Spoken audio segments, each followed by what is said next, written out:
I remember the first day I walked into Qdoba. It was a prestigious restaurant, or so they said. A place known for its exquisite Mexican cuisine, elegant decor, and impeccable service. But beneath the gleaming silverware and polished tables, there was something off, something sinister that seemed to lurk in the corners of the restaurant.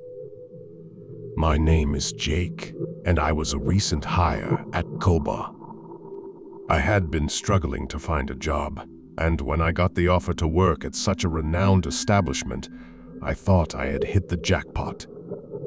Little did I know that my time at Qdoba would turn into a nightmare that still haunts me to this day.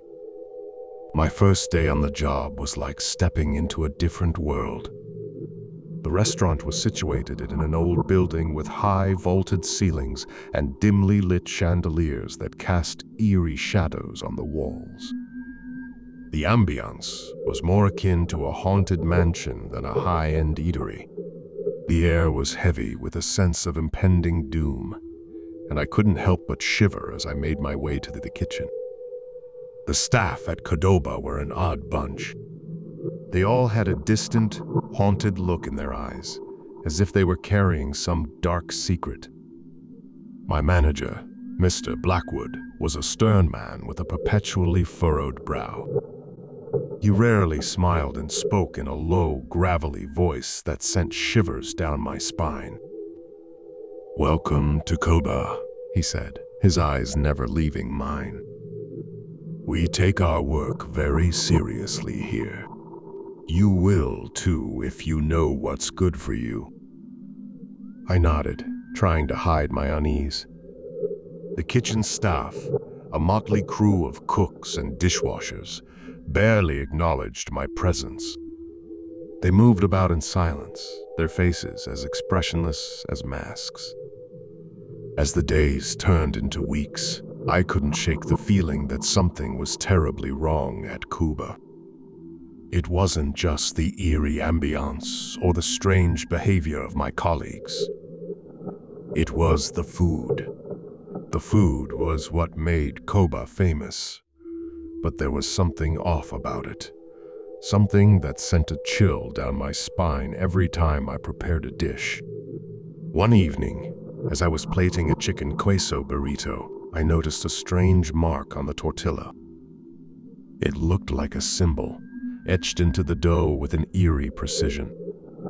I showed it to one of the other cooks, but he just shrugged and said, "Don't worry about it.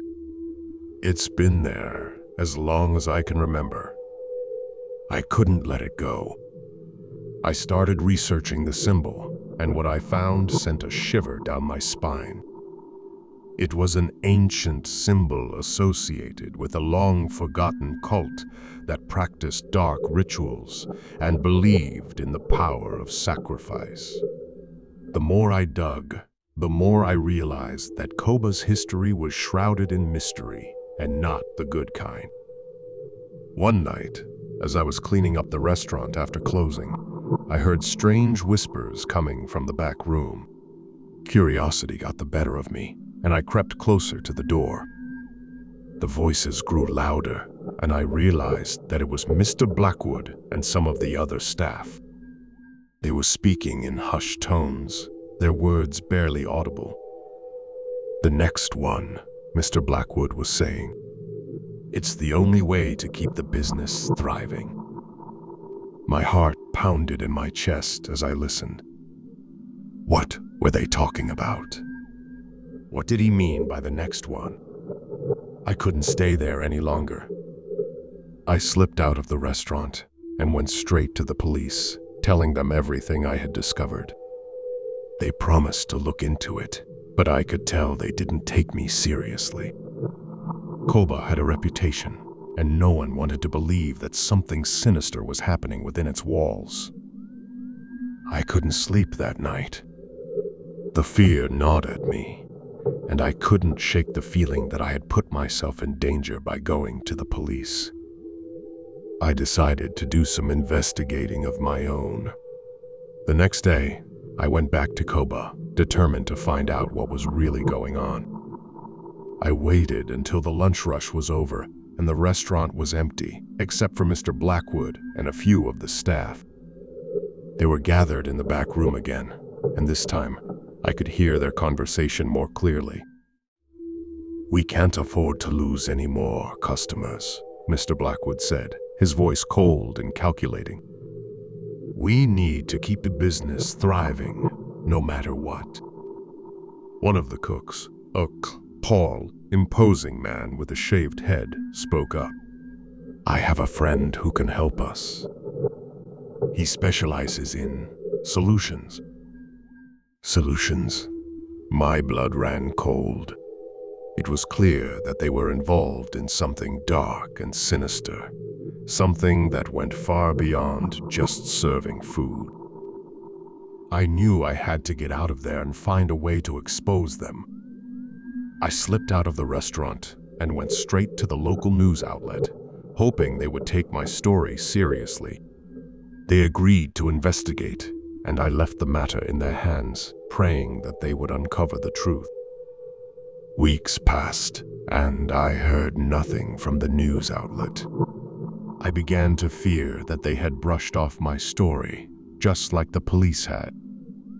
I couldn't shake the feeling that I was being watched, that someone at Qdoba knew I had gone to the authorities. One night, as I lay in bed, I heard a knock on my door. It was late, and I wasn't expecting anyone. My heart pounded in my chest as I approached the door cautiously. When I opened it, I was met with a sight that chilled me to the bone. It was Mr. Blackwood, flanked by two of the restaurant's cooks. They were wearing dark, hooded robes, and their eyes gleamed with a malevolent intensity. "You shouldn't have meddled in our affairs, Jake," Mr. Blackwood said, his voice like ice. "We have ways of dealing with those who threaten our business."